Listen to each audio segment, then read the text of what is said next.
Kesaksian apa ya hal yang menurut aku luar biasa, dan aku merasa bahwa ini adalah blessing in disguise. Jadi ada berkat yang terselubung, meskipun mungkin menurut aku dan juga teman-teman ini hal yang kurang nyaman juga.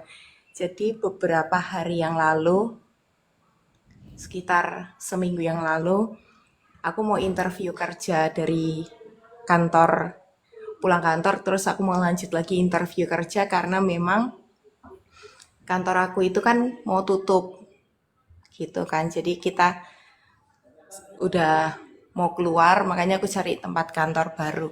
Nah, pulang dari kantor yang pertama terus mau lanjut interview itu kan jaraknya sekitar ada di 30 menit, dan aku memang OTW-nya tuh siap-siapnya tuh dari sebelum jamnya gitu loh. Jadi biar di jalan tuh panjang.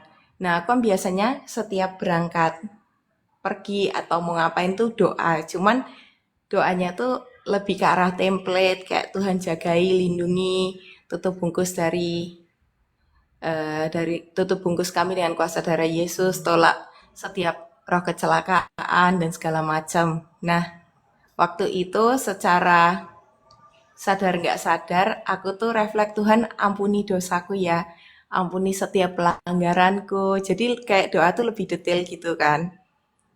Terus sudah tuh. Nah, aku tuh juga sambil gulung rambut. Jadi karena aku naik motor, helmnya itu nggak nyaman lah, nggak sesuai pada tempatnya seperti itu karena kan gulung rambut. Terus selama di jalan itu keinget kayak kita tuh harus bahasa roh terus, kita harus membangun hidup kita di dalam roh, bahwa kita juga nggak bisa loh jadi orang Kristen tuh yang biasa-biasa aja. Jadi benar-benar isi pikiran tuh rohani banget. Dan selama eh, jalan perjalanan dari kantor sebelumnya menuju ke kantor interview, itu aku full bahasa roh. Aku full bahasa roh. Hawanya itu waktu itu siang-siang lagi panas banget, tapi aku sama sekali nggak merasa kepanasan. Aku kayak merasa hangat dan nyaman gitu. Nah, terus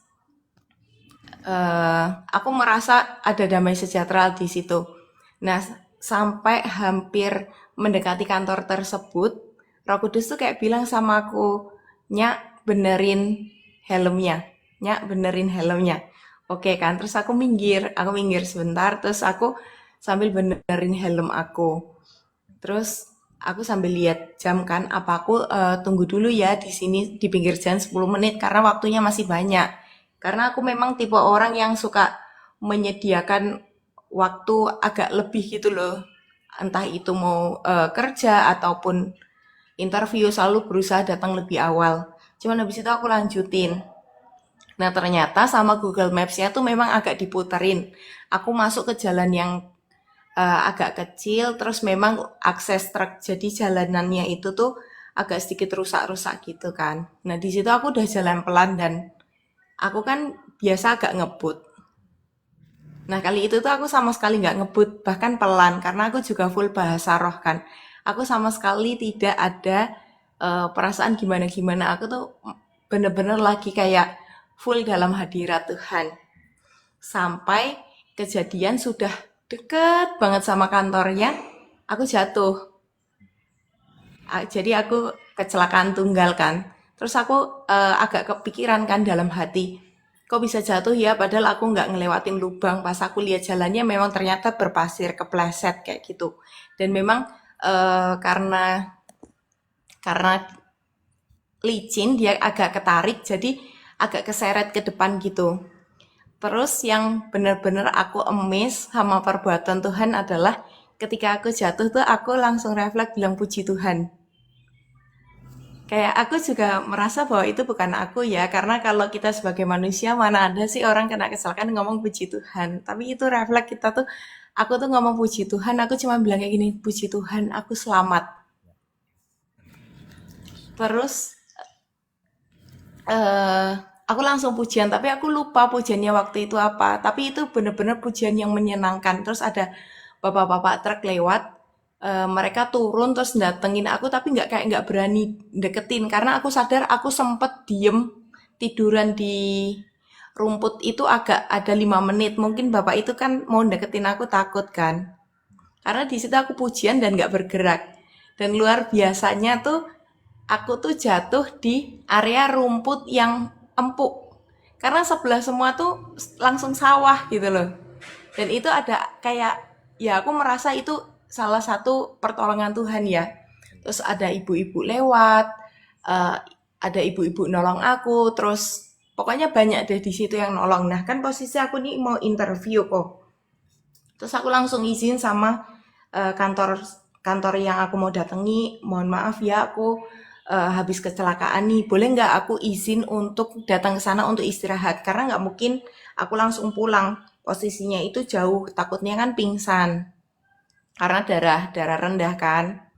Terus dibolehin, akhirnya dibantuin nyalain motor, apa dibantuin gitu. Terus habis itu aku ke kantor tersebut. Nah di kantor tersebut tuh aku malah juga dibantuin bersihin luka dan aku sangat amazed gitu loh. Orangnya tuh sangat ramah, sangat welcome. Bahkan di situ luar biasanya tuh Tuhan kasih aku kekuatan. Ini juga agak lucu. Aku tuh tetap jadi interview. Haleluya. Aku tuh dapat kekuatan. Jadi luka aku ini tuh udah bener-bener dibersihin. Aku disiapin teh anget, aku dikasih makanan, terus aku ditungguin sampai kuat. Ditawarin mau pulang atau mau lanjut interview dan aku lanjut interview dan selama interview itu pun bahkan yang nge-interview sama aku tuh amazed sama yang aku sudah tuturkan dan sampaikan dan aku merasa bahwa itu penyertaan Tuhan. Kemudian sampai sampai pulang, terus aku baru kasih tahu orang tuaku dan orang tuaku cukup kaget. Terus kita akhirnya eh, aku ke klinik untuk membersihin lukaku dan ternyata memang lukaku yang di bagian lutut itu cukup parah karena ada terjadinya robekan gitu. Tapi puji Tuhannya juga boleh untuk tidak dijahit. Jadi ini memang lagi masa pemulihan.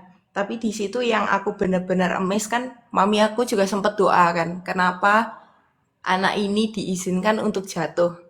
Nah kalau aku secara pribadi dapatnya seperti ini, bahwa aku ingat salah satu kisahnya Ayub, iblis bahkan izin sama Allah, boleh nggak dicobain? Boleh, tapi Ayub itu milikku loh, Tuhan bilang. Amin.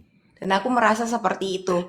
Eh, Entahkah aku ini habis buka celah atau apa, kalau menurut aku secara pribadi enggak. Aku coba tanya sama Tuhan, tapi memang kita sebagai pendoa kita agak peka juga ya. Memang daerah itu aku kerasa daerah ini agak, kalau orang Jawa bilangnya wingit. Adalah roh yang memang bukan bagian dari kita seperti itu. Ya iblis mau ambil, tapi kan enggak bisa. Aku merinding lagi ceritanya. Kayak ada perlindungan Tuhan gitu loh. Dan aku tahu banget bahwa rohku tahu meskipun jiwaku nggak paham. Dari sebelum aku jatuh, Roh Kudus sudah bilang benerin helmmu. Aku secara jiwa kita nggak paham loh. Tapi roh sudah tahu terlebih dahulu. Amin. Dan itulah pentingnya kita, Koko juga selalu ngingetin hidup di dalam roh dan kebenaran. Jadi buat teman-teman mungkin yang nggak relate sama bahasa roh, mungkin karena kalian belum pernah mencobanya, mungkin karena kalian belum pernah menghidupi. Karena sepenting itu loh kita hidup di dalam roh dan kebenaran. Kita tuh akan kita tuh akan ada di zona nyaman ya. Pasti akan ada diizinkan satu dua hal masalah itu ada, tapi dia tidak akan mencuri damai sejahteramu. Aku